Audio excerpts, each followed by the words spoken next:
आप लोग एक बार प्रेम से जयकार बुलाएंगे। प्रेम से बोले सदगुरु कबीर साहेब की, सदगुरु कबीर साहेब की, श्री रामदेव बाबा की, श्री रामदेव बाबा लाल बाबा की। धन्यवाद। गुरु गोविंद दोनों खड़े काको लागू पाए। बलिहारी गुरुदेव की जो कि गोविंद दियो बता।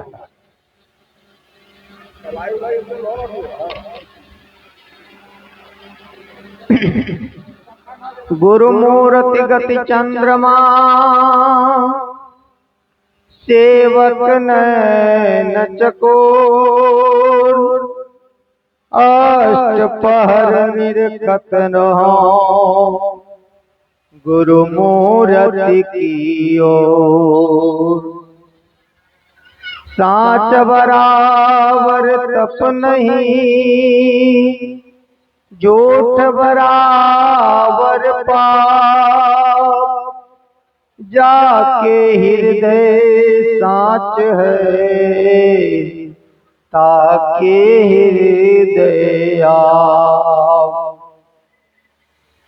मनोजवम मारुततुल्य वेगम, जितेन्द्रियं बुद्धिमता वरिष्ठम, वातात्मयं वानरयोध्यमुख्यं, श्री रामदूतं शरणं प्रपद्ये।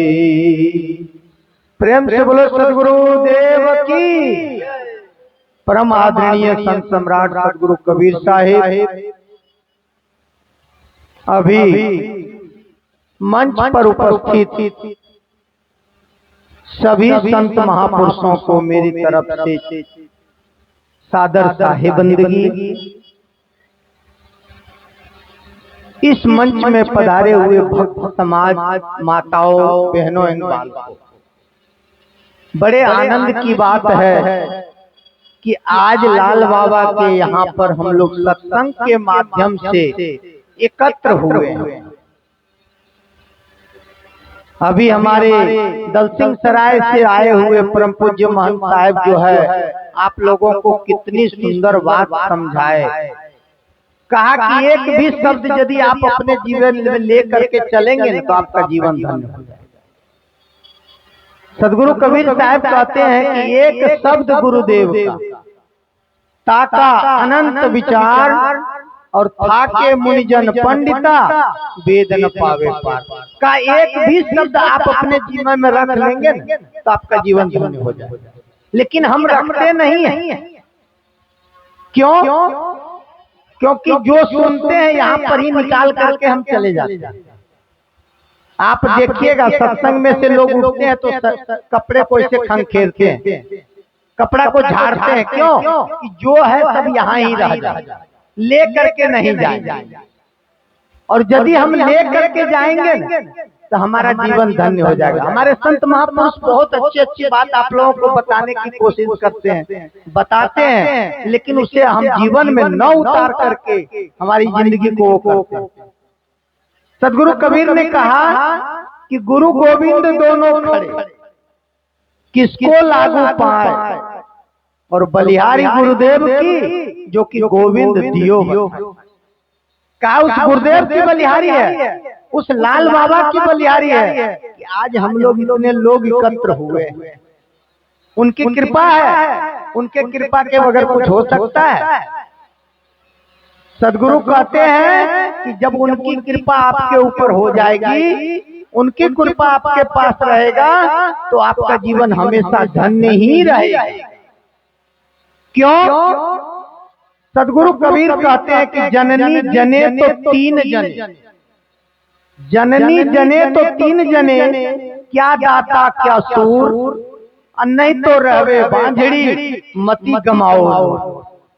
कहा कि यदि पुत्र पैदा कर रहे हो तो तीन ऐसे पुत्र जन्म दो कि जो कि संसार के विकास के लिए काम करे, आज हमारे लाल बाबा एक सामाजिक एक पारिवारिक जगह में रह करके जो इतना सुंदर संतों के लिए जो इतना सुंदर भाव है और संतों के लिए जो इन्होंने किया है खरेखर सराहनीय है।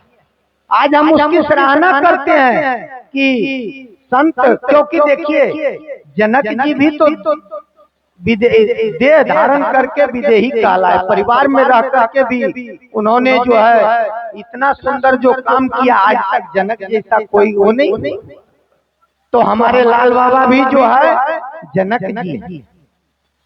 और बहुत ही सुंदर बात है कि आज इस परिवार में रह करके जो इतनी सारी संतों से, इतने संत भक्तों से जो व्यवहार रखा है और इतने संतों को बुला करके हर साल जो कार्यक्रम करते हैं, धन्यवाद है उनको बहुत बहुत धन्यवाद। सदगुरु कबीर साहब कहते हैं कि जननी जने तो तीन जने, यही है क्या दाता क्या सूर का, क्या तो दाता हो और क्या तो सूरवीर हो। भातू जी महाराज का नाम आपने सुना होगा, यहाँ नहीं चलता है, गुजरात में भातू जी का नाम चलता है।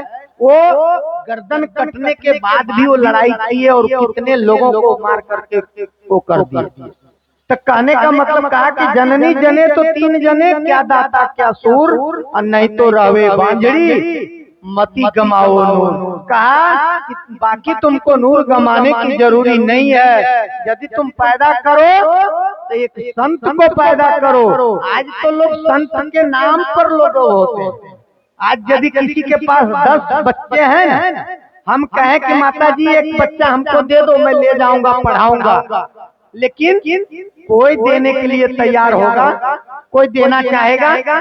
कोई नहीं देना चाहेगा, कहेगा कि नहीं मेरा बच्चा संत कैसे बन सकता, चोर बन जाएगा, वो जो है डाकू बन जाएगा, लेकिन संत बनना पसंद नहीं करते हैं। हमें आग्रह है कि आपके यदि बच्चे एक भी संत बन जाता है तो 7 पीढ़ी को तारता है। तो आप वो 7 पीढ़ी को न करने के लिए और आप चोर डाकू बनने के लिए उसको तैयार कर देते हैं, लेकिन संत बनने के लिए आप नहीं देना चाहते हैं। क्यों? ये हमारी दुर्भाग्य है। आज हमारे संतों की जो कमी हो रही है, क्यों हो रही है? क्योंकि कोई संत बनना ही नहीं चाहता, कोई संत में आना नहीं चाहता है। इसलिए हम सभी से आग्रह करेंगे कि हर एक घर में से कम एक संत पैदा करके, एक संत को तैयार करके यदि आप भेजो तो देखो कि संतों की कभी कमी होगी नहीं, हो सकती है। लेकिन हमारा दुर्भाग्य है कि हम इस तरह नहीं कर सकते हैं। एक छोटा सा दृष्टांत मेरे मन में आ रहा है, क्योंकि हमारे में एकता नहीं है। एक बार की बात है, एक हिंदू भाई और एक मुसलमान भाई दोनों जा रहे थे, लेकिन आपस में दोनों का झगड़ा हो गया। क्या झगड़ा हुआ? हिंदू भाई कहे कि मेरा राम बड़ा है। अभी हमारे साहब ने कहा कि राम को मत भोजो, उसने कहा मेरा राम बड़ा है। और मुसलमान भाई ने क्या कहा कि मेरा अल्लाह बड़ा है। अब बताओ कौन बड़ा है? दोनों आपस में लड़ने लगे। अब इसका निराकरण कौन करेगा? हमारे दलसिंह सराय वाले जो महापुरुष गए अभी, उन्होंने सब लोग दोनों भाई मिलकर के कहे कि चलो उनको महाराज जी के पास चलते हैं, चलो लाल बाबा के पास चलते हैं, कुछ निराकरण निकल जाए। दोनों जब गए, कहे कि बाबा हम लोगों का एक झगड़ा बहुत भयानक हो गया है, हम लोग आपस में लड़ना मरना चाह रहे हैं, लेकिन आप यदि इसका निराकरण कर देंगे तो हम लोग स्वतंत्र हो जाएंगे। का क्या है? कहा कि मैं कह रहा हूँ कि मेरा राम बड़ा है और वो कह रहे हैं कि मेरा अल्लाह बड़ा है। आप ही बता दो कि ये बड़ा कौन है? अब गुरुजी बताएंगे कि कौन बड़ा है। गुरुजी मन में विचार करने लगे कि यदि मैं कहता हूँ कि अल्लाह बड़ा है तो भी लड़ेगा, और कहता हूँ कि राम बड़ा है तो भी लड़ेगा। तो उसने एक युक्ति निकाली। संत के पास बहुत सारे युक्ति होते हैं, इसीलिए कहा कि संत समागम हरि कथा। संत समागम हरि कथा, तुलसी दुर्लभ दोय, और धन दारा और लक्ष्मी ये तो पापी के भी घर। कहा कि संत का समागम और हरि की कथा बड़े दुर्लभ से, बड़े भाग्य से हमें मिलता है, अन्यथा मिलता नहीं है। तो संत सोच के विचार करने लगे कि अब इसको क्या कहा जाए। एक बड़ा लंबा खजूर का पेड़ था, खजूर जानते हैं, खजूर का पेड़ था, और कहा, संत ने कहा, लाल बाबा ने कहा कि बेटा 12 फरती एक खजूर के झाड़ पर चढ़ जाओ और वहां से चढ़ करके कूदो और कहो कि जिसका भगवान बड़ा होगा उसको आके बचा लेगा। अब मुसलमान भाई कहा कि तुम पहले चढ़ो, हिंदू भाई बोला नहीं मैं नहीं चढ़ूंगा, पहले तुम चढ़ो। क्या पता। लेकिन एक बात आपको मैं बता दूं, थोड़ा सा बुरा तो लगेगा सबको, जितनी एकता मुसलमान भाइयों में है उतना हिंदू में नहीं है। अभी हमारे बाबा ने बोला ना, कभी माता जी को, कभी दुर्गा जी को, कभी काली जी को, कभी शंकर जी को, कभी ब्रह्मा जी को, कभी नारद जी को, कभी, मतलब हमारे इतने देवी देवता हैं, हमको किसी के ऊपर विश्वास नहीं है। क्यों? मंदिर में गए तो यदि हमारा काम नहीं हुआ तो हम शंकर जी के मंदिर में चले गए, शंकर जी के मंदिर में भी काम नहीं हुआ तो ब्रह्मा जी के पास चले गए, ब्रह्मा जी भी काम नहीं किए तो हम कबीर साहब के पास चले गए। कोई भगवान हमारा बड़ा नहीं, मुसलमान का एक ही भगवान होता है। वो गया और कहा कि ठीक है आप नहीं चढ़ोगे मैं चढ़, और वो चढ़ गया उस पेड़ पर, और चढ़ करके उसने कहा कि हे अल्लाह यदि तुम्हारे में ताकत हो तो मुझे आकर के बचा लेना। कहा कि जब आपका मन मक्कम होगा, मन में विश्वास होगा तो भगवान वहां पर प्रकट होंगे, और मन में विश्वास नहीं होगा तब तक आपका कुछ होने वाला नहीं है। उन्होंने विश्वास करके उस पेड़ पर चढ़ा और कहा कि हे अल्लाह तेरे में ताकत हो तो मुझे आकर के बचा लेना, और वहां से वो कूद गया। लेकिन सही कहा गया कि जब हमारा विश्वास पूर्ण है तो वो उनको आकर के भगवान ने बचा लिया। अब बारी आई हिंदू भाई। अब हिंदू भाई मन में विचार कर रहे हैं कि उनका अल्लाह तो मक्का मदीना से आकर के उन्हें बचा लिया, लेकिन कदाच मेरा भगवान ना आवे अयोध्या से तब तो फिर मैं मर जाऊंगा। बेचारा डरते डरते ऊपर तो चढ़ा, और ऊपर चढ़ने के बाद वो कूदने के लिए सोचा और कूदा, लेकिन वो कहता है कि हे राम बचा लेना, हे राम बचा लेना। उसके मन में विश्वास नहीं हुआ, और आधे रास्ते में जब आया तो उसने कहा कि हे अल्लाह बचा लेना। कहा कि उसका अल्लाह आकर के उसको बचा लिया तो हो सकता है कि मुझे भी आके बचा लेगा। सदगुरु कबीर साहब कहते हैं कि 2 नाव पर चढ़ना और बीच में गिर के मरना। बोले सदगुरु कबीर साहब की 2 नाव पे कभी मत चढ़ना। हमारे साहब ने अभी कहा ना कि कोई एक ही दरिया पकड़ो। आज मान लो कि हम यहाँ पर आए, मैं समस्तीपुर से मानो चल करके आया अभी, और यदि दूसरा रास्ता पकड़ लेता तो यहाँ तक पहुँच पाता नहीं पहुँच। जब हम एक रास्ता पकड़ेंगे, हमारा एक संकल्प होगा तो हम उस जगह पर पहुँच सकते हैं। सदगुरु कबीर ने क्या कहा कि सुमिरन सुध के लगाए के मुख से कछुन बोल। कहा कि सुमिरन आप उस परमात्मा का यदि लगा लोगे तो आपके मुंह से बोली नहीं निकलेगी। सुमिरन शुद्धि लगाए के मुख से कछुन बोल, अंतर के घट बंद कर बाहर के पट खोल, बाहर के पट बंद कर अंतर के घट खोल। कहा कि जब आप सुमिरन करोगे, आप सुमिरन की साधना में लगोगे तो परमात्मा आपको दिखाई देंगे। कहा कि लोग कहते हैं कि भगवान आते नहीं, तुम मीरा के तरह बुलाते नहीं।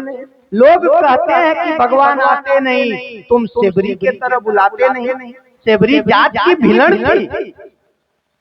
हमें किसी का दृष्टांत लेने में कोई वजह नहीं है, चाहे हम कबीरपंथी हो कि कोई भी हो। जो जिन्होंने जो किया है उसका उदाहरण देना हमारे लिए फर्ज है। सेबरी जात की भिलड़ थी, लेकिन फिर भी उसके घर भगवान जा करके बेर खाए। क्यों खाए?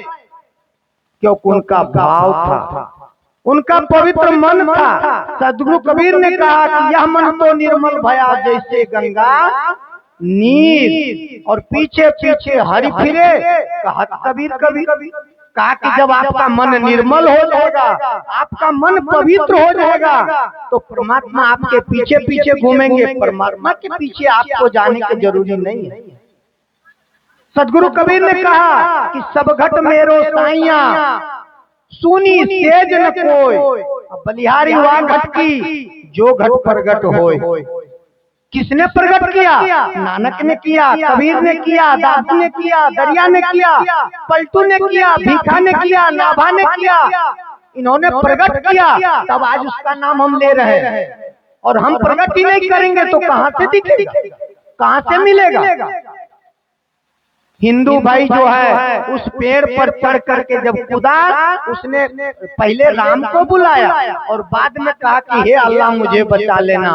एक तरफ राम आकर के खड़े रहे और एक तरफ अल्लाह आकर के खड़ा रहा, बीच में गिरा और मर गया। हमारी वो दशा, हमारे में विश्वास नहीं है। जब तक आप विश्वास नहीं करोगे तब तक परमात्मा आपके पास नहीं आएंगे, और जब आपको विश्वास हो जाएगा तो आपके पास परमात्मा किसी भी रूप में, कहा कि ना जाने किस रूप में नारायण मिल जाएंगे, किस रूप में आकर के भगवान आपको मिलेंगे, ये कोई जान सकता नहीं है। इसलिए आप उस परमात्मा पर भरोसा रखो, तब जाकर के आप उस जगह पर, उस मुकाम पर पहुंच सकते हो, वरना नहीं पहुंच सकते हो। एक छोटी सी दृष्टांत और दूंगा, समय का मर्यादा भी, और क्योंकि हमारे बहुत सारे महापुरुष हैं, खाली मैं अकेला ही बोलने जाऊंगा तो पूरी रात बोलूंगा तो भी भगवान की कृपा है, सदगुरु की दया है, कभी कभी कम नहीं होगा। लेकिन हमारे महापुरुषों को भी तो देखना है। सब लोग कुछ न कुछ अपने मुखारबिंद से आपको सुनाएंगे, और कुछ न कुछ आप ले करके जाना, खाली हाथ नहीं जाना। एक बूढ़ी माँ बेचारी बहुत गरीब, उस बूढ़ी माँ के पास कुछ भी नहीं थी। वो बूढ़ी माँ हर रोज मेहनत करती, और मेहनत करके बैठ जाइए, थोड़ी देर के लिए बैठ जाइए, फिर अभी आकर के बाद में खाइए। उस बूढ़ी माँ हर रोज मेहनत करती, और जो भी उससे पैसा मिलता उससे अपना सामान खरीद करके और भोजन करती। इतनी गरीबी। एक दिन बूढ़ी माँ लकड़ी काट करके बहुत सारा और इकट्ठा की, और उसको जा करके बेची, तो कुछ ऐसे धन मिले उनको। तो उन्होंने विचार किया कि बहुत दिनों से भगवान को भोग नहीं धराया, बहुत दिनों से कुछ अच्छा चीज नहीं खाया, आज चलो दूध ले चलते हैं। दूध ले आया, चावल लाया, चीनी लाया, मेवा लाया, और ला करके उन्होंने खीर बनाना शुरू किया। लेकिन माताजी बेचारी पूरे दिन इतना मेहनत की थी कि उसे खीर बनाते बनाते उसे नींद आ गई और वो सो गई। खीर बन रहा है और माताजी सो गई। अब संजोग से उसी के घर में 4 चोर आए। चोर को क्या मिलेगा? कुछ मिलेगा। 4 चोर आया, उसने देखा कि वो कुछ तो दिख नहीं रहा है घर में, लेकिन माताजी खीर बना रही है, चलो इसी का थोड़ा थोड़ा प्रसाद ले लेंगे फिर चलेंगे। लेकिन चोर लोगों के मन में विचार आया कि माताजी खीर अपने लिए बना रही है और हम लोग खा लेंगे अकेले अकेले, तब तो ये तो अच्छी बात नहीं है। उन्होंने क्या किया, एक कलछुल खीर निकाल करके और गरम गरम ही माताजी के मुंह में डाल दिया। माताजी का मुंह जला, और जलते ही वो चिल्लाने लगे, अरे बाप बचाओ बचाओ, हे भगवान बचाओ। लोग इकट्ठा हो गए। लोगों ने सोचा कि माताजी अकेले रहती है और आज क्या बात है इतना जोर से हल्ला कर रही है। सब लोग इकट्ठा हो गए। अब वो चोर खीर खाएगा कि भागेगा? चोर भाग नहीं पाया घर में से। कोई ऊपर चढ़ गया, कोई पलंग के नीचे घुस गया, कोई कोने में छुप गया। इस तरह करके चारों चोर चारों कोने में घुस गए। लेकिन जब सब लोग आकर के पूछे कि माताजी क्या हुआ, तुम क्यों चिल्ला रही थी? बोला बेटा मुझे कुछ पता नहीं, जो जाने वो ऊपर वाला जाने। एक चोर जो ऊपर छुपा था उसी को बार बार कहे, लेकिन माता जी ये नहीं कहे कि चोर ऊपर छुपा, वो तो कहे कि बेटा मैं नहीं कुछ जानू, जो जाने ऊपर वाला जाने। लेकिन चोर के मन में हुआ कि ये माता जी तो बड़ी खराब है, वो तीन जो कोने कोने में छुपा है उसको तो बता नहीं रही है, खाली मेरे को ही बता रही है। थोड़ी देर के बाद वो चोर के मन में रहा नहीं गया, क्योंकि वो किसी को बता नहीं रही थी, उसको तो कुछ पता नहीं था। तो उसने कहा कि बुढ़िया तुम्हें मैं ही केवल दिख रहा हूँ, और वो चार जो तुम्हारे क्या सगा वाले हैं? विचार करना, यदि हमारे अंदर एकता नहीं रहेगी, हमारे अंदर एक नहीं होंगे हम, तो हम पकड़े जाएंगे। चारों के चारों पकड़े गए और कोई बचा नहीं। खीर भी नहीं खा पाया, माताजी भी नहीं खा पाई, और चारों के चारों पकड़े गए। मेरा कहने का मतलब है एक बनो, नेक बनो, तभी जाकर के हमारा जीवन में कुछ विकास हो सकता है। हम सुधरेंगे तो जग सुधरेगा। खाली उपदेश करने से कुछ नहीं होता है, जब तक उसको हम अपने जीवन में नहीं उतारेंगे तब तक हमारा नाम अमर नहीं हो सकता है। आज हमारे लाल बाबा ने अपने जीवन में उतारा है, तब आज इतने संतों के प्रति उनको भाव है। और यदि जीवन में नहीं उतारा होता तो क्या आपको लगता है कि लाल बाबा का आज नाम होता? बिल्कुल नहीं होता। इसलिए कहा कि आपका मन मक्कम होगा, का मन मथुरा दिल द्वारका, काया काशी जान।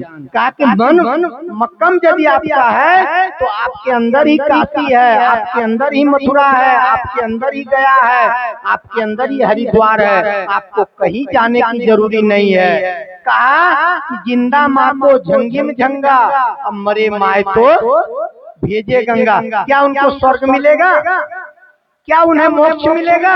नहीं मिल सकता है। कहा जब तक वो जिंदा है, हमारे महाराज जी कह रहे थे कि जब तक जिंदा है उनकी सेवा कर लो, उनका स्वागत कर लो, तो ही आपका जीवन में कल्याण होगा, नहीं तो अन्यथा नहीं हो सकता है। जब तक माँ जिंदा रहती है तब तक उसको आप खाने नहीं देते हो, गालियां बोलते हो, उसको खाने की भी तकलीफ होती है, और मर जाने के बाद उन्हें गंगा जी में ले जाकर के जो है प्रवाह कर देते हो कि उनको स्वर्ग हो जाएगा। नहीं हो सकता है।